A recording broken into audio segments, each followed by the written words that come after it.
Bunge power. Bunge power. Wamama hai. Langu jina ni Otieno Lamek Muga na mimi ni youth leader, and ma'am, I'm proud to find you here. Mimi kama youth leader wa Nairobi, kuna vitu ambazo lazima tuseme kama vijana na tusimame na vijana. Sababu sisi ndio tuko na watoto sahi, si ndio? Na pia ikifika point kijana hawezi pata hata 300 shillings. It's a challenge, si kitu ya kufurahia.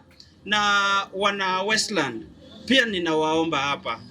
Mimi hii 2027 naenda kusimama kiti cha MCA Lower Savannah Ward.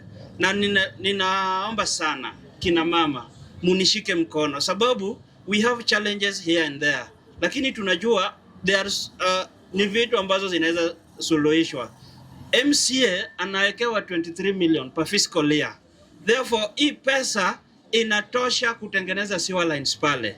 Na kina mama, mimi nitasimama na nyinyi pale. Ile kitu naomba tu mfanye, mkuwe na mambo ya self-help groups na CBO. Mimi so long as nitakuwa na ile mambo ya niko na photocopy, mimi najua ni wapi nitapata hizo pesa. Mnanielewa?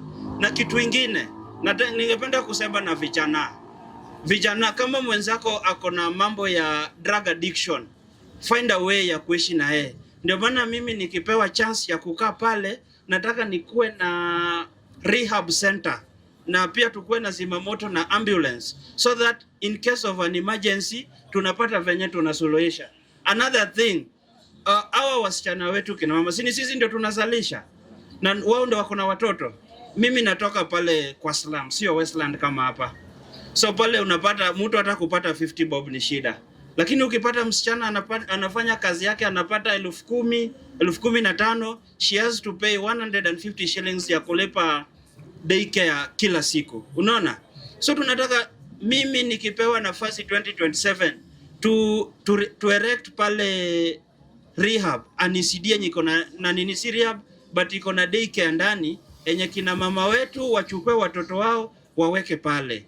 Ndio wasilipe anything, ama wanaweza lipa 50 shillings lakini chakula iko pale ndani. Sapo itakuwa sawa. Na pia nimesikia hapa mambo ya mnasema cybercrime. Professionally mimi ni mtu wa IT. Bwana, tofautisha kati ya matusi na ukweli. Unaona? Juzi tuko kwa political forum. Lazima pia niseme msichana kama ni mzuri kwangu, mimi nasema mbia bwana, unajua mimi nafanya pale airport, si ndio? Unasema mambo yako pale, lakini pia usituse mtu.